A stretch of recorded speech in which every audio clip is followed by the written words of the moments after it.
Hello friends, welcome to the selection campus. आज का जो एडिटोरियल है हमारा, उसकी हेडिंग है स्टेइंग अकोमोडेटिव। तो जो बैंकिंग एस्पिरेंट्स हैं उनके लिए काफ़ी इंपॉर्टेंट रहने वाला है, क्योंकि आरबीआई जो सेंट्रल बैंक है उन्होंने मॉनेटरी पॉलिसी में कोई चेंज नहीं किया है। रेपो रेट 4% है तो 4% ही रखा है वो, ठीक है। तो what is repo rate? Repo rate वो इंटरेस्ट रेट होता है जिसमें जो डिफरेंट डिफरेंट बैंक्स होते हैं वो सेंट्रल बैंक से लोन लेते हैं, और 4% रखा है तो बहुत कम इंटरेस्ट है। इससे क्या होगा, बैंक्स को लोन सस्ता मिलेगा, कम इंटरेस्ट पे मिलेगा, और वो आगे भी लोगों को कम इंटरेस्ट पे देंगे और लोग बिजनेस कर पाएंगे, जिससे इकोनॉमी बूस्ट होगी। पर ऐसा करने से क्या होगा, अगर ज़्यादा मनी का फ्लो हो जाता है मार्केट में तो इससे इन्फ्लेशन हो सकती है, महंगाई हो सकती है, प्राइस जो है बढ़ सकते हैं। तो ये भी ध्यान में रखना पड़ता है। तो बहुत ज़्यादा जब मार्केट में क्या हो जाता है, पैसे का फ्लो हो जाता है, तो आरबीआई क्या करता है, रिवर्स रेपो रेट के थ्रू बैंक से पैसा वापस ले लेता है। वो कम रहता है रेपो रेट से, ठीक है। और फिर बैंक क्या करते हैं, मार्केट से पैसा वापस आने लगता है, तो महंगाई कंट्रोल में हो जाती है। तो इस पर हम डिटेल में बात करेंगे। उससे पहले अगर आप इस चैनल पे बच्चे नए हैं, ताकि सब्सक्राइब कर लीजिए, नोटिफिकेशन आपके पास पहुंचती रहे ताकि, ठीक है। और हमारी ऐप जरूर डाउनलोड कर लीजिएगा, द सिलेक्शन कैंपस। वहाँ आपको ग्रामर से रिलेटेड कोर्स और इसकी पीडीएफ फ्री ऑफ कॉस्ट मिल सकती है। चलिए हम स्टार्ट करते हैं। Staying accommodative. What is the meaning of staying accommodative? Accommodative का कई मीनिंग होते हैं, पर जो फाइनेंस के केस में, मॉनेटरी पॉलिसी के केस में होता है, अगर मॉनेटरी पॉलिसी अकोमोडेटिव रही है तो इसका मतलब इकोनॉमी को बूस्ट करने के पर्पज से डिसीजन लिए गए हैं, ठीक है। When central bank expand the money supply to boost the economy, मतलब इंटरेस्ट रेट कम रखे गए हैं, पैसा लोग लेंगे और इससे इकोनॉमी बूस्ट होगी, मनी का सप्लाई ज़्यादा होगा। तो उस अगर इस तरह से कोई स्टैंड लिया जाए तो कहते हैं अकोमोडेटिव स्टैंड लिया। चलिए, तो हम स्टार्ट करते हैं। स्टेइंग अकोमोडेटिव, तो अकोमोडेटिव रहते हुए उन्होंने एक डिसीजन लिया, on RBI keeping interest rates unchanged. तो किस पर बेस है एडिटोरियल? आरबीआई ने जो इंटरेस्ट रेट है उनको अनचेंज रखा है, इस पर बेस है। नेक्स्ट बात करते हैं, क्या कह रहा है। The RBI can not afford to drop its guard. Afford ही नहीं कर सकता। क्या अफोर्ड नहीं कर सकता? Drop its guard. Drop its guard का मतलब होता है स्टॉप बीइंग केयरफुल। अगर आप बिल्कुल ही ध्यान नहीं दे रहे और डेंजर को अवॉइड कर रहे हो, ठीक है, तो इस प्रोसेस को कहते हैं ड्रॉप इट्स गार्ड। मतलब अपना गार्ड होना, प्रोटेक्शन का जो नेचर है, जो बचाता है हमें आरबीआई बैंक महंगाई से या इससे पॉलिसी बना के, तो कहते हैं वो बिल्कुल अफोर्ड नहीं कर सकता, उसे छोड़ नहीं सकता, मतलब उसको केयरफुल रहना नहीं छोड़ सकता। ऑन प्राइस एबिलिटी पर, ठीक है, कि प्राइस महंगे ना हो जाएं, ठीक है, लोगों की कीमतें ना बढ़ जाएं। While in search of growth. किसकी सर्च में? ग्रोथ की सर्च में, कि भाई आप क्या कर रहे हो, प्राइस स्टेबल रख नहीं पा रहे हो, ग्रोथ चाहिए, कम इंटरेस्ट कर रहे हो, ग्रोथ हो, इकोनॉमी बढ़े, अरे महंगाई भी तो बढ़ जाएगी, तो ये भी देखना पड़ता है। तो जब भी मार्केट में पैसे का फ्लो होता है, ठीक है, बहुत ज़्यादा पैसा मार्केट में आने लगता है, तो महंगाई जरूर बढ़ती है। चलिए, armed with a renewed mandate. Armed with का मतलब होता है किसी चीज़ की आपको नॉलेज होना, अवेयर होना। जैसे मैं कहूँ children should be armed with the facts about this disease, knowledge होना। तो कह रहे हैं इस चीज़ से अवेयर होते हुए, रिन्यूड, रिन्यूड का मतलब होता है टू स्टार्ट समथिंग अगेन, ठीक है। तो ये जो रिन्यूड मैंडेट है, मैंडेट का मतलब ऑर्डर मिलता है सेंट्रल गवर्नमेंट से, जो इनके पास पावर है इस चीज़ की, ठीक है, टू कंटेन इन्फ्लेशन। तो इनके पास जो भी इस चीज़ से अवेयर होके जो उनके पास ऑर्डर है कि उनको इन्फ्लेशन कितनी रखनी है, with in 2 percentage point range of the target 4%, मतलब 4% रखनी है। इससे ऊपर नीचे कितनी हो सकती है? विद इन, मतलब 2% नीचे कर सकते हो, 2% पे ले आओ, या ज़्यादा से ज़्यादा 6% कर सकते हो। ये पहले भी हमने बात की थी, या तो 2% पे या 6% पे, पर टारगेट 4% का होना चाहिए। तो ये उनको डिसीजन लेने हैं।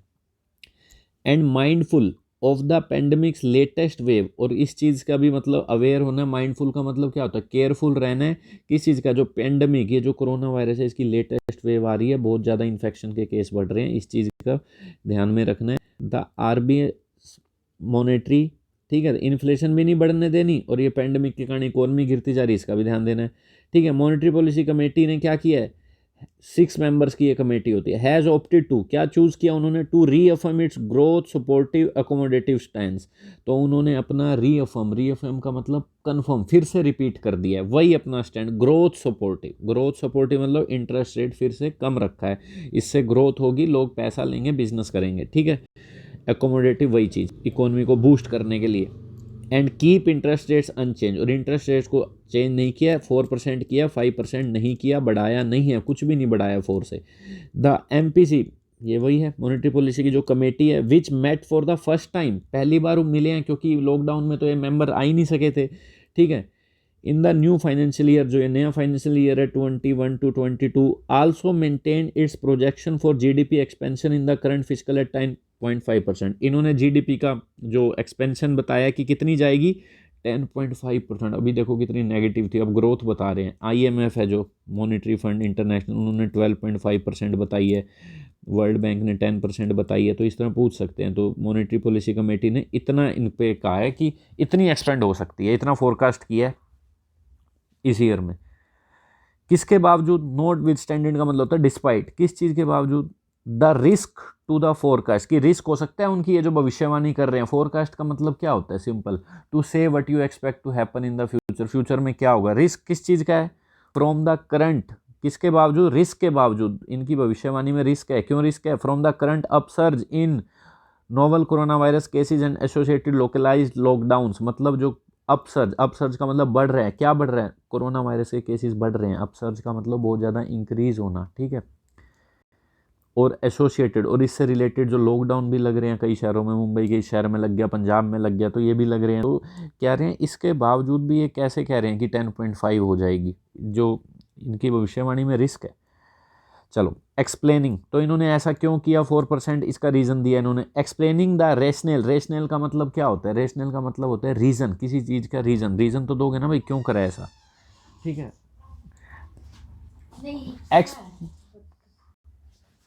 Explaining the rational for its policy stand, तो उन्होंने जो ये रीज़न दिया अपने पॉलिसी का, जो इन्होंने स्टैंड लिया, स्टैंड का मतलब opinion, of being prepare to stay accommodative, accommodative रहने का मतलब इकोनॉमी को बूस्ट करने का डिसीजन, इंटरेस्ट रेट को कम करने का डिसीजन, मनी को सप्लाई करने का जो इन्होंने डिसीजन लिया है, इसके पीछे इन्होंने क्या रीज़न दिया है, कह रहे हैं हम एकोमोडेटिव ही रहेंगे एज लॉन्ग एज नेसेसरी, जितना लंबा हो सके, क्योंकि टू इंश्योर मतलब गारंटी किस बात की दी है इन्होंने, ये सुनिश्चित करवाने के लिए, that economy growth becomes durable, कि इकोनॉमी ग्रोथ ड्यूरेबल हो सके। ड्यूरेबल का मतलब क्या होता है, ड्यूरेबल मतलब able to be use for a long time. जैसे मैं कहूँ the machine have to be made of durable materials, इस मटेरियल्स की बनी है, ड्यूरेबल है, लंबे चलेंगे। तो कह रहे हैं इकोनॉमी ग्रोथ को लंबे समय बनाने के लिए हम यही जितना हो सके उतना अकोमोडेटिव रहेंगे। The committee was unambiguous, ambiguous होता है जो मतलब क्लियर ना हो, अनएम्बिगुअस हो क्लियरली एक्सप्रेस्ड हो।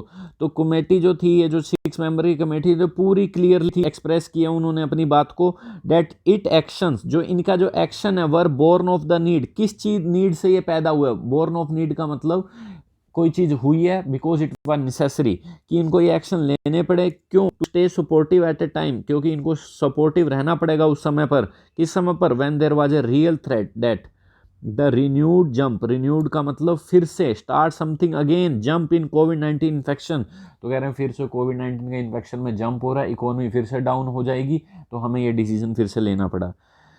तो इन सब बातों से क्या हो सकता है, ये सब कोविड-19 की इन्फेक्शन कुड डैम्पन, डैम्पन का मतलब एक तो गीला भी होता है, और एक डैम्पन का मीनिंग क्या होता है, to make something less strong, तो ये कमजोर कर सकता है क्या, डिमांड, कौन सी demand, for contact intensive services, contact intensive services. ये इंटेंसिव का मतलब वैसे तो ये होता है बड़ा इंटेंसिव वर्क है जिसमें एफर्ट लगे, और इंटेंसिव का मतलब रिलेटेड भी होता है, कॉन्टैक्ट से रिलेटेड जो भी सर्विसेज हैं, जो भी बिजनेस है। सर्विस क्या होता है, एक तो मैन्युफैक्चर जो आपको फिजिकल कोई चीज़ दे दे, सामान, जैसे मोबाइल खरीदना फिजिकल। सर्विस क्या होता है, सर्विस जैसे हॉस्पिटल है, ठीक है, सर्विस होगी एक तरह से, कोई चीज़ नहीं बेच रहा कोई आपको, टीचिंग है, कोई आपको फिजिकल चीज़ नहीं बेच रहा, सर्विस है।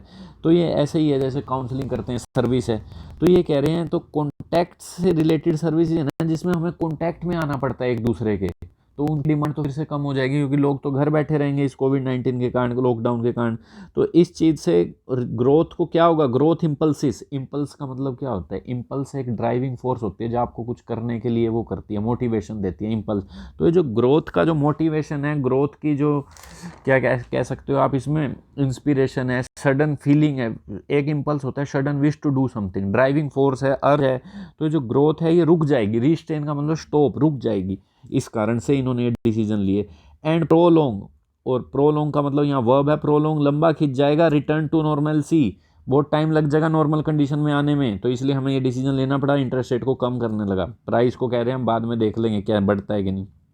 डेट, तो that as a conjunction use होता है, या रिलेटिव प्रोनाउन टॉपिक हमारे ग्रामर कोर्स में कर सकते हो आप, उसमें ज़्यादा समझ आएगा। अभी सोचो ये कंजंक्शन है बस, और ये इज़ का सब्जेक्ट कौन है, ये पूरी लाइन होती है हैज़ डिप तक।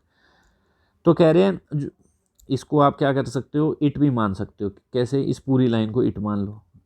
इट इज़ क्लियर, क्या है क्लियर, फिर बता दो कंज्यूमर कॉन्फिडेंस हैज़ डिप्ड।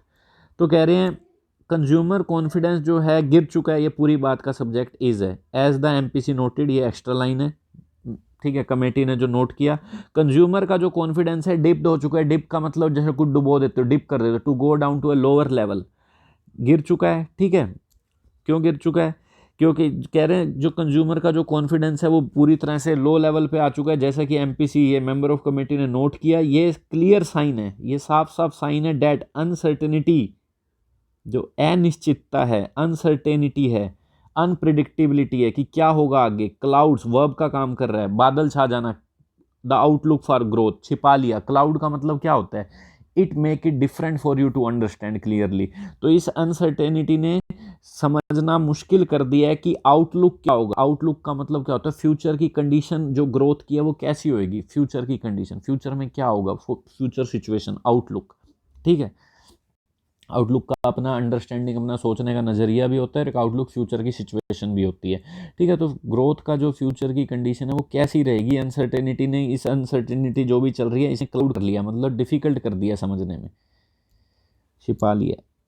तो उन्होंने एडिड टू दिस फैक्ट, तो अपनी इस बात में और भी कुछ ऐड दिया, फैक्ट दिए, कहते हैं हम बिल्कुल सही कर रहे हैं। क्यों, डैट IHS मार्केट्स, ये एक ऑर्गेनाइजेशन है अमेरिका और ब्रिटिश की मिलाकर, ये क्या करती है, गवर्नमेंट है, किसी देश की इकोनॉमी की मैन्युफैक्चरिंग कितनी हो रही है, सर्विस कितनी हो रही है, इकोनॉमी कैसी चल रही है, उनको सोल्यूशन भी देती है, उनका डाटा भी बनाती है। तो कह रहे हैं उन्होंने क्या फैक्ट ऐड किया, जो IHS मार्केट है ना, उस manufacturing purchasing manager index PMI सर्वे जो इन्होंने सर्वे किया मार्च के लिए, उसने साफ साफ ये रिवील किया मतलब डिस्क्लोज किया, बताया that business sentiment had slid, slide की third form, had slid to a 7 month low, जो ये 7 महीने का सबसे लो चला गया है, ठीक है। मार्च की बात करें तो बिजनेस का सेंटिमेंट, लोग बिजनेस कर नहीं रहे हैं, कह रहे हैं तो सब बर्बाद हो गया, कहाँ बिजनेस करें। इवन एस का मतलब होता है उसी दौरान, वाइल, उसी दौरान द रिसर्च फर्म सब्सिक्वेंट, इसी रिसर्च फर्म ने सब्सिक्वेंट मतलब इसके बाद, लेटर, इसके बाद इंडिया की जो सर्विसेज PMI रिपोर्ट, सर्विसेज की जो PMI रिपोर्ट दी है, पहले तो किसकी दी इन्होंने, मैन्युफैक्चरिंग परचेजिंग मैनेजर इंडेक्स, ठीक है।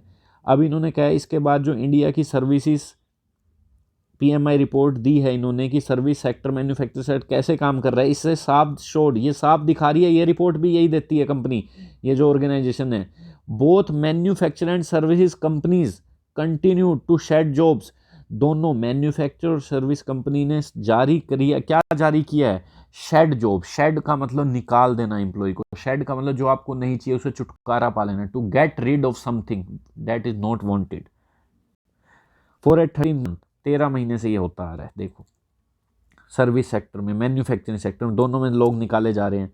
With jobs and incomes remaining under stress, तो ये जो है जॉब और इनकम का रिमेन होना, जारी रहना अंडर स्ट्रेस में, वरीड, अंडर स्ट्रेस का मतलब कुछ वरीड में, चिंता में, लाखों लोगों के लिए, और अनसर्टेनिटी ओवर द, और ये जो अनिश्चितता, अनप्रोडक्टिबिलिटी बनी हुई है किस चीज़ के लिए, कि ये जो वैक्सीन है ये एफिशिएंट है भी कि नहीं, सेफ्टी है भी कि नहीं, इससे ओवर द इफेक्टिवनेस, एफिशिएंसी मतलब कोई चीज़ कितनी इफेक्टिव है, और safety of the vaccine persisting, और ये जो सेफ्टी है इसके ऊपर जो अनसर्टेनिटी है वो परसिस्टिंग है, परसिस्टिंग है मतलब बनी हुई है, कंटिन्यू है। इवन एस, उसी दौरान क्या कह रहे हैं, अथॉरिटी सीख कर रही है, प्रयास कर रही है, चाह रही है, try to do something to ramp up, ramp up का मतलब इंक्रीज, रैंप अप का मतलब क्या होता है, कुछ बढ़ा देना, ठीक है। क्या बढ़ा देना, किसका लेवल बढ़ा देना, इम्यूनाइजेशन ड्राइव, कि लोगों को टीकाकरण जल्दी किया जाए, उनकी इम्यूनिटी जल्दी बढ़ाई जाए, ज़्यादा से ज़्यादा लोगों को वैक्सीन लगा दी जाए। इट इज़ हार्ड, तो ये बहुत मुश्किल हो गया है, to foresee consumption demand, to foresee का मतलब फिर से प्रिडिक्ट करना कंजम्पशन की डिमांड को, कि लोग कितना यूज़ करेंगे, लोग कितना खाएंगे पिएंगे, कितना खरीदेंगे, माल कंजम्पशन कितनी करेंगे, जो तो ये बड़ा ही मुश्किल हो गया इसका अंदाज़ा लगाना। Rebounding to pre covid levels and any time soon. Rebound का मतलब to return to an earlier condition, improve, और जो कोविड लेवल से, कोविड से पहले की जो कंडीशन थी उसमें इम्प्रूव आना अभी तो लगता नहीं है कि कोई जल्दी हो पाएगा, रिटर्न होना उस लेवल पर, उस डिमांड पर। ठीक है। द एमपीसी सेंट्रल रेमिट, जो ये है एमपीसी कौन है, ये आपकी कमेटी है जो मॉनेटरी पॉलिसी की, इनका जो सेंट्रल रेमिट है, रेमिट का मतलब एरिया ऑफ कंट्रोल, जो ये कंट्रोल करते हैं, रेमिट का मतलब area of control on inflation also remains a concern. तो ये महंगाई जो बढ़ती जा रही है ये भी एक कंसर्न का विषय है इनके लिए, जो कंट्रोल करना पड़ेगा इनको। Core inflation, the panel observe had harden across the board. ठीक है। जो कोर इन्फ्लेशन है, कोर इन्फ्लेशन, बेसिक इन्फ्लेशन नहीं बोल देना, कोर का मतलब बेसिक इन्फ्लेशन वो होती है, कोर इन्फ्लेशन जो आप लॉन्ग टर्म में जिसको नापते हो, लॉन्ग टर्म में कि भाई कैसे चल रहे हैं प्राइस किसी भी चीज़ के, ये इसमें किन को एक्सक्लूड कर दिया जाता है, measure the long term trend in the price level. ठीक है। इसमें सिर्फ फूड और जो एनर्जी की प्रोडक्ट्स हैं उन्हें हटा लिया जाता है, बाकी सबका लॉन्ग ट्रेंड में क्या चल रहा है रेट, क्योंकि फूड और ये जो पेट्रोल के प्राइस है, एनर्जी के जितनी भी चीज़ें, गैस ऑयल, इनके प्राइस बड़े वॉलेटाइल होते हैं, चेंज होते रहते हैं, तो इनको नहीं आप देख सकते, ये तो चेंज होते रहते हैं हर आपके बाद 10 दिन में, 12 दिन में, तो इनका ट्रेंड लॉन्ग टर्म के लिए नहीं नापा, तो इनको एक्सक्लूड कर देते हैं। बाकी जो भी प्राइस जिन चीज़ों का चल रहा है उस ट्रेंड को कहते हैं कोर इन्फ्लेशन। तो जो कोर इन्फ्लेशन है पैनल ने ऑब्जर्व किया, had hardened across the board. Hardened across the board का मतलब, हार्डन का मतलब चेंज ना हो, जो हार्डन हो, ठीक है, जो चेंज ही ना होना चाहिए, less likely to change. Across the board, across the board का मतलब बड़ा लोगों के पर भार आ गया है इसका। अक्रॉस द बोर्ड का मतलब इट अफेक्ट्स एवरीथिंग और everyone in a particular group. तो कह रहे हैं जो कोर इन्फ्लेशन है पैनल ने ऑब्जर्व किया, had hardened across the board, बड़ी ही कठोर हो चुकी है, चेंज नहीं हो रही, हर एक लोगों पे इसका इफेक्ट है। And increased by 50 basis points. 100 basis points का मतलब 1%, 50 का मतलब 0.1%। ठीक है। तो 0.1% का कह रहे हैं इंक्रीज हो गया टू टच 6% को टच कर गई फरवरी में, मतलब पहले 5.5 होगी। The RBI is cognizant of, are cognizant का मतलब होता है aware, having knowledge of something, understanding. तो आरबीआई इस चीज़ के अवेयरनेस रखता है, अवेयर है किस फैक्ट का, that there are both upside and downside pressures, कि उस पर दोनों तरह से प्रेशर हैं। इन्फ्लेशन को अगर वो कंट्रोल करते हैं तो इकोनॉमी बूस्ट नहीं हो पाएगी, इकोनॉमी को बूस्ट करते हैं तो इन्फ्लेशन बढ़ जाएगी। तो अपसाइड एंड डाउनसाइड दोनों प्रेशर हैं, डेट में impact the trajectory of retail inflation, जो कि इम्पैक्ट कर सकता है, प्रभाव डाल सकता है। ट्रेजेक्ट्री का मतलब पाथ, क्या होता है ट्रेजेक्ट्री का मतलब, किस पाथ को, रिटेल इन्फ्लेशन के पाथ को। रिटेल इन्फ्लेशन क्या होती है, जो भी आप खरीदते हो, क्लोथ्स खरीदते हो, कपड़ा खरीदते हो, जो भी रिटेल दुकानों पे जाके फूड जो भी खरीदते हो, तो इस पे इम्पैक्ट डाल सकता है, ठीक है, अगर हम कुछ भी छेड़छाड़ करते हैं तो। जो गवर्नर है Shaktikanta Das has flagged, flagged का मतलब होता है किसी चीज़ पे आप मार्क लगा रहे हो ताकि आपको वापस वो मिल जाए, मार्क लगा रहे हो, किसी कोई चीज़ है ढूंढनी है, मार्क लगा दिया, बाद में देख लेंगे, या वार्निंग देना भी होता है। तो लोगों को क्या कहते हैं, मतलब सिंबल दे चुके हैं, इशारा कर चुके हैं, वार्न कर चुके हैं। The critical significance that this year monsoon rain will have on food prices, किस चीज़ का इशारा कर चुके हैं, इस साल की जो मॉनसून रेन है, बारिश होगी, विल हैव, अब विल हैव के बाद ऑब्जेक्ट ये आना था, इसे पहले रख दिया इन्होंने, ये बस लिखने का ढंग होता है, ठीक है। Will have critical significance on food prices, critical बड़ा इंपॉर्टेंट सिग्निफिकेंस, सिग्निफिकेंस इंपॉर्टेंस रहेगी बड़ी बहुत ज़्यादा, किसकी, मॉनसून रेन की, किसके ऊपर, फूड प्राइसेस के ऊपर, ठीक है। विल हैव कब जाइए, ठीक है। तो इस बात का उन्होंने इशारा कर दिया कि जो मॉनसून रेन है उसका फूड के प्राइसेस पे बड़ा इंपॉर्टेंट प्रभाव रहने वाला है। क्यों रहने वाला है, इफेक्ट क्यों रहने वाला है, क्यों, बारिश से ही तो सारा डिपेंड करता है। कम बारिश हो जाए तो लोग फसल नहीं उगा पाएंगे, तो डिमांड वैसे ज़्यादा होगी, तो और फसल है नहीं तो प्राइस वैसे बढ़ जाएंगे। ज़्यादा बारिश होगी तब भी दिक्कत। तो ये कह रहे हैं इसका इफेक्ट आएगा फूड प्राइसेस पर। और जो ये जो फूड प्राइसेस है ना, विच उसके लिए यूज हुए, have been a recent source, ये एक सोर्स रहे हैं रीसेंट, अपवर्ड प्रेशर, जो प्रेशर आया है हम पर प्राइस स्टेबिलिटी पर, upward pressure on price stability, की जो प्राइस स्टेबिलिटी है उस पर जो सबसे ज़्यादा प्रेशर रहा है ना, स्टेबल नहीं हो पा रही है जो फूड प्राइसेस हैं, इनके कारण। यही सोर्स रहे हैं बढ़ाने का। And both mister Das and the broader committee, broader का मतलब क्या होता है, विस्तृत, जिसमें सब इंक्लूड हो, ठीक है, कॉम्प्रिहेंसिव, ठीक है, तो जिसमें और भी तो मेंबर हैं, 5 मेंबर्स और भी तो हैं, ठीक है, एक तो डिप्टी गवर्नर भी होते हैं उसमें, 4 अलग अलग IAM से कहीं और से लिए होते हैं, ठीक है, जो भी अहमदाबाद में एक उनका मेंबर है, उनका कोई मुंबई की जो इंदिरा गांधी है रिसर्च सेंटर है वहाँ से उठाई है कोई प्रोफेसर, तो 6 मेंबर बनाए हैं ऐसे।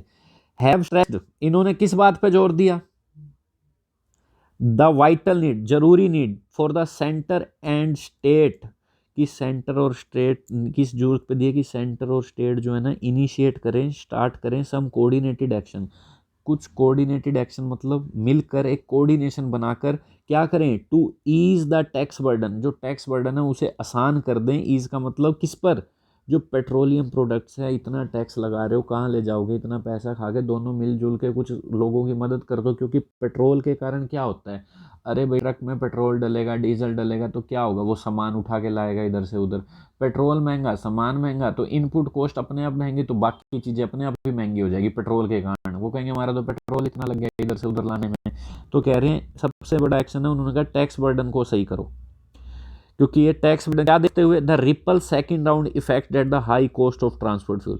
रिपल इफेक्ट या सेकंड राउंड इफेक्ट का मतलब क्या होता है, रिपल इफेक्ट क्या होता है, indirect effect on overall inflation, वही जो मैंने अभी बताया। इनडायरेक्ट का मतलब जैसे इनडायरेक्ट, रिपल का मतलब लहर भी होता है वैसे, ठीक है, कि मतलब रिपल इफेक्ट इनडायरेक्ट कैसे, पेट्रोल प्राइस बढ़े बाकियों के भी बढ़ गए, ठीक है, तो ये रिपल इफेक्ट हो गया। Indirect effect on inflation, direct तो नहीं, इनडायरेक्ट, कि भाई बाकी पेट्रोल के कारण खाना महंगा हो गया, इनडायरेक्ट इफेक्ट हो गया, ठीक है, क्योंकि इधर से उधर लाना है ना चीज़ों को। तो ये कह रहे हैं, तो रिपल इफेक्ट देखते हुए that the high cost of transport fuel have, ये बता भी दिया देखो इन्होंने, high cost of transport fuel have on overall inflation. तो ये जो रिपल इफेक्ट है क्या है, high cost of transport fuel have on overall inflation, overall inflation बढ़ रही है ट्रांसपोर्ट फ्यूल के कारण। High international commodity prices, commodity क्या होता है, रॉ मटेरियल, कच्चा जैसे चीज़ें और बनेगी, commodity prices, logistic cost, logistic cost क्या होता है, कोई भी कंपनी है वो कोई चीज़ प्रोडक्ट बनाती है, उसमें मैनेजमेंट करती है, फिर उसको पैक करती है, फिर एक्सपोर्ट करती है, तो ये सारा प्रोसेस लॉजिस्टिक होता है, लॉजिस्टिक प्रोसेस कहते हैं, जैसे ट्रांसपोर्ट तक ले जाके सारी चीज़ें जो बीच में आ गई। तो जब ये इनपुट कॉस्ट बढ़ जाएगी, ठीक है, कमोडिटी रॉ कच्चे माल की कीमतें बढ़ जाएंगी, तो ये क्या होएगा, जो बनेगा प्रोडक्ट वो भी महंगा हो जाएगा। आर ऑल्सो थ्रेटनिंग, तो ये सब खतरा बने हुए हैं, to push up input cost, तो ये सब चीज़ें क्या हो चुकी हैं, लॉजिस्टिक कॉस्ट, कमोडिटी प्राइस, तो ये इनपुट कॉस्ट बढ़ा देते हैं across the manufacturing and services sector, सारे मैन्युफैक्चर और सर्विस सेक्टर के जितने भी ये सेक्टर हैं इनमें सबका इन पे इफेक्ट पड़ता है।